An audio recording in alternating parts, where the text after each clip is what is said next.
Hello friends, welcome to our channel NJP Coaching.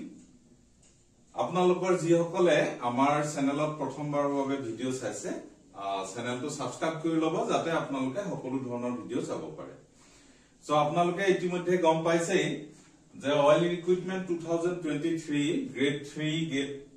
5 আৰু grade 7 ৰ যেটো এক্সাম অক্টোবৰ মাহত অনুষ্ঠিত হৈছিল কালি অৰ্থাৎ 8 জানুৱাৰী তাৰিখে ৰিজাল্ট আউট হ'ল। সো আপোনালোকে যিসকলে পৰীক্ষাত অৱতীৰ্ণ হৈছিল তেওঁলোকে সকলোৱে ইতিমধ্যে ৰিজাল্টটো চাইছেই, তথাপি চাকৰি জীৱনৰ ব্যস্ততা আৰু ফিজিক্যাল কিছুমান ক্লাছৰ বাবে আমি পলমকৈ হলো কেইটামান গুৰুত্বপূৰ্ণ কথা লৈ আহিছো। বিশেষকৈ আমাৰ যিসকল ক্যান্ডিডেটে এবাৰ অইল এক্সাম 24 ৰ বাবে আবেদন জনাইছে বা এপ্লাই কৰিব তেখেতলোকৰ কাৰণে খুবেই প্ৰয়োজনীয় কথা কেইটামান আছে। সো আমি আজি এই ভিডিওটোৰ জৰিয়তে তাকে আমি ডিসকাস কৰিম। প্ৰথমে মই যিসকল ক্যান্ডিডেট সিবিটি এক্সামত কৃতকাৰ্য হৈছে তেখেতলোকক many congratulations to all those candidates। আৰু যিসকলে কেইটামান নম্বৰৰ বাবে সিবিটি এক্সামত কৃতকাৰ্য হ'ব পৰা নাই তেখেতসকলকো নিৰাশ নহয় এইবাৰৰ যোনটো 2024 ৰ যোনটো এক্সাম হ'ব সেই পৰীক্ষাটো দুগুণ উৎসাহেৰে পুনৰ পৰীক্ষা দিবলৈ আমি অনুৰোধ জনাইছো। ওকে, প্ৰথমে আমি ৰিজাল্ট শীটটো চাই লৈছো। এইটো হ'ল অইল ইণ্ডিয়া লিমিটেডে ঘোষণা কৰা কালি ঘোষণা কৰা ৰিজাল্টটো। সো ইয়াত একচুয়ালি খুব সুন্দৰকৈ দিয়া হৈছে যে যেটো এডভাৰটাইজমেন্টৰ এগেইনষ্টত তেওঁলোকে পৰীক্ষা পাতিছিল। সো আটাইকেইটা কোডৰ ৰিজাল্ট ডিক্লেৰেচন হ'ল। তাৰে মই দেখাব বিচাৰিছো আপোনালোকে দেখিছে যে কোনবিলাক সাপোজ অইল PCM 12 plus 12 PCM class 12 PCM or unreserved SC ST OBC economical weaker section of এইখিনি রোল নাম্বার দিয়া আছে এই সকল ক্যান্ডিডেট কৃতকাৰ্য হৈছে। সো ইয়াতে ইম্পৰ্টেন্ট পইণ্ট হল কি যি ধৰণে ভবা হৈছিল যে কাট অফ মাৰ্কটো বহুত ওপৰত থাকিব কিন্তু দেখা গল যে কাট অফ মাৰ্কটো ইমান বেছি ওপৰলৈ যোৱা নাই। সব 12 PCM or unreserved candidate কাৰণে কাট অফ মাৰ্কটো হৈছে 78, তেনেকে person with benchmark disabilities 64, SC ST so ST অলপ বেছি তলত আছে 64 কাট অফ মাৰ্ক আৰু SC বাবে হ'ল 71 কাট off mark. so OBC 74, economical weaker section আছে 74 আৰু যোনটো ex serviceman 52, ex serviceman আছে 52। ঠিক তেনে ধৰণে আমি যদি বাকিখিনিটো চাও এবাৰ আইছো মেকানিক ডিজেল আটাইতকৈ বেছি পোষ্ট আছিল 54 পোষ্ট আছিল মেকানিক ডিজেলৰ। তাৰে এখিনি সিলেক্টেড ক্যান্ডিডেটৰ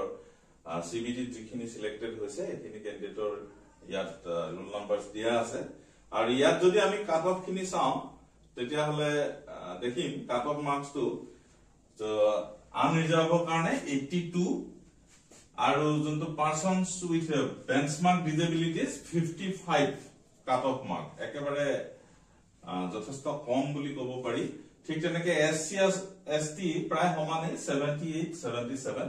OBC কাৰণে কাট অফ মাৰ্কস টু 80 আৰু ইকোনমিক উইকাৰ সেকশনৰ কাৰণে 77। এনে ধৰণে আমি ডিজেল মেকানিকক ভাবিছিলো যে কাট অফ মাৰ্কটো জেনাৰেলত প্ৰায় 90 এবভ হ'ব। ঠিক তেনেকে ST SC OBC প্ৰত্যেকৰে 85 86 ৰ ওপৰত যাব বুলি যেটো আশা কৰা হৈছিল বা বহুতে ভাবি আছিল সো হেতু নহল। যথেষ্ট মানে ৰিজাল্ট ভাল দেখিছো, খুব সুন্দৰকৈ ৰিজাল্ট ডিক্লেৰেচন হৈছে। ঠিক তেনেকে অন্যান্য আৰু বাকি যিখিনি আছিল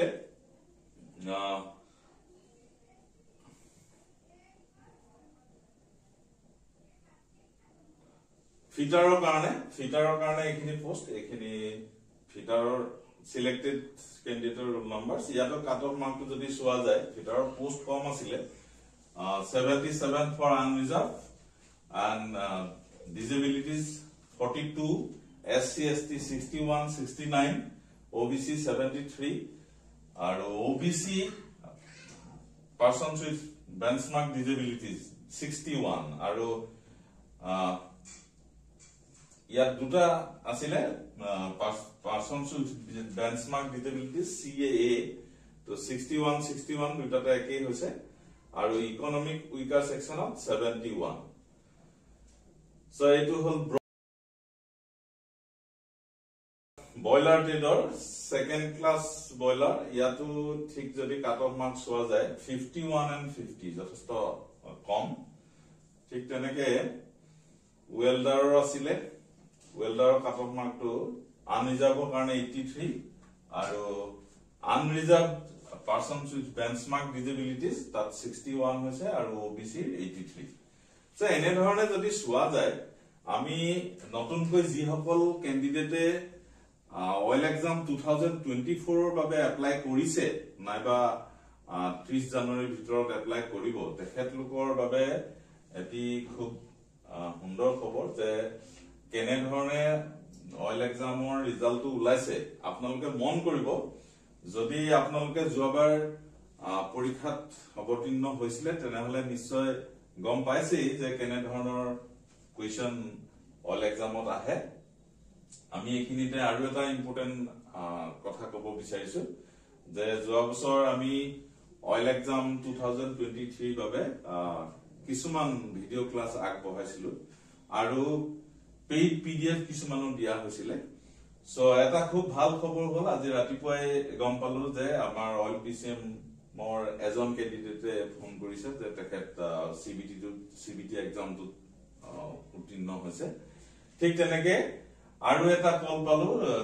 ট্ৰেডৰ তেখেতো তেনেকে সিবিটি এক্সামত সিলেক্ট হৈছে সো মেডিকেল আৰু যেতিয়া ফাইনাল ৰিজাল্ট হৈ যাব চাকৰিটো যেতিয়া পাই যাব তেতিয়া আমি যদি সময় হয় নিশ্চয় আপোনালোকক তেখেতলোকৰ এটি সাক্ষাৎকাৰ দিম সো একচুয়ালি আমাৰ চেনেলটোত আমি বিশেষকৈ নটিফিকেশনৰ বাদে একচুয়ালি আমি নটিফিকেশনত কম গুৰুত্ব দিও আমি কোৰ্স তৈয়াৰ কৰো সো যোৱাবাৰৰ কুৱেশ্চন পেটাৰ্ন আৰু কুৱেশ্চন সমূহৰ পৰা আমি এটা সিদ্ধান্ত কৰিলো যে পাৰ্টিকুলাৰ কেইটামান কমন কুৱেশ্চন চাই একচুয়ালি অইলত চাকৰি লোৱাটো খুবেই টান যেনে ধৰণে ৰেলৱে ৰিক্ৰুটমেন্ট বোৰ্ড বা অন্যান্য কিবা কিবি এক্সাম সমূহত সাধাৰণতে আমি দেখা পোৱা যোনবিলাক কুৱেশ্চনৰ পেটাৰ্ন সেই কুৱেশ্চন পেটাৰ্ন বিলাকতকৈ অইলত অলপ বেলেগ ধৰণৰ হয় যথেষ্ট কম্পিটিশন আছে গতিকে থ্ৰু ষ্টাডি যেতিয়ালৈকে কৰা নাযায় তেতিয়ালৈকে একচুয়ালি সিলেকশনটোত অলপ অসুবিধা হয় গতিকে আমি এবাৰ ইয়াৰ আগৰ ভিডিওটোত ইয়াৰ জাস্ট প্ৰিভিয়াস ভিডিওটোত আমি উল্লেখ কৰিছিলো যে আমি এবাৰ কেইটামান ট্ৰেডৰ সকলোবিলাক নহয় প্ৰায় 3টামান ট্ৰেডৰ কাৰণে আমি সম্পূৰ্ণ ফুল সিলেবাস কভাৰ কৰি কিছুমান টিউশন ক্লাস কৰিম অনলাইন হ'ব সকলোবিলাক প্ৰথমে অনলাইন অফলাইন কৰাৰ কথা ভাবিছিলো কিন্তু কিছুমান অসুবিধা আছে আমাৰ একচুয়ালি এনজেপি কোচিংৰ অলৰেডি ফিজিক্যাল ক্লাস চলি আছে আৰু নেক্সট সেশনত যেনেকৈ আমি 9 10 11 12 তালৈকে আমি অফলাইনৰ কোচিং ক্লাস চলি থাকে গতিকে সময়টো যথেষ্ট দেৰি হ'ব গতিকে আমি অফলাইন নকৰি যাতে আতৰৰ ক্যান্ডিডেটৰ সুবিধা হয় সো অনলাইন ক্লাসৰ ব্যৱস্থা কৰিছো ইয়াৰ আগৰ ভিডিওটোত আমি নটিফিকেশনটো দিছিলো আৰু যি সকল ক্যান্ডিডেটে অলৰেডি 2024 অইল এক্সামৰ বাবে এপ্লাই কৰিছে বা কৰিবলৈ ভাবিছে গতিকে তেখেতলোকে আমাৰ আগৰ নটিফিকেশনটো চাই লব ডেসক্ৰিপচনত আমাৰ WhatsApp লিংক এটা দিয়া আছে ট্ৰেড অনুযায়ী মেকানিক ডিজেল ফিটাৰ ইলেক্ট্ৰিচিয়ান আদি ট্ৰেডৰ আমাৰ ফুল কোৰ্সৰ ওপৰত ক্লাস আৰম্ভ হ'ব গতিকে যি সকল ইচ্ছুক প্ৰাৰ্থী আছে তেওঁলোকে WhatsApp গ্ৰুপ কেইটাত জয়েন কৰি আমাৰ নেক্সট প্ৰচিডিউৰ মতে আগবাঢ়ি কোৰ্সটো ল'ব পাৰিব সো যিসকল ক্যান্ডিডেটে নতুনকৈ এপ্লাই কৰিছে তেখেতলোকৰ কাৰণে খুবেই ইম্পৰ্টেন্ট এইকেইটা বিষয় যে কাট অফ মাৰ্কটো কেনেকুৱা আছে চাব পাৰিব আৰু ইয়াতে ৰিজাল্টটো কমপ্লিট ৰিজাল্ট শিটটো দেখুৱাইছো আপোনালোকে oil-india.com অইলৰ যেটো মেইন ওয়েবসাইট তাত গৈ আপোনালোকে ৰিজাল্ট শিটটো পাব পাৰিব সো কাৰেন্ট ওপেনিংছত তাত গৈ পেলাই চাব যে ৰিজাল্টটো দিয়া আছে আৰু যিসকল ক্যান্ডিডেটে তেওঁলোকৰ মাৰ্কটো চাব বিচাৰে সাপোজ তেওঁ কোনোবাই ধৰক সিবিটি এক্সামত সিলেক্ট হোৱা নাই তো কিমান মাৰ্ক পাইছে তো তাৰ লিংকটো আমি এই ভিডিওটোৰ ডেসক্ৰিপচনত দি দিছো আপোনালোকে চাই ল'ব পাৰিব সো আজিলৈ ইমানে আপোনালোকক সকলোকে ধন্যবাদ জনাইছো আৰু যদি ভিডিওটো চাই ভাল পালে তেনেহলে নিশ্চয় এটা লাইক কৰিব আৰু আপোনালোকৰ বন্ধু বান্ধৱীসকলৰ মাজত শ্বেয়াৰ কৰিব Okay, thank you.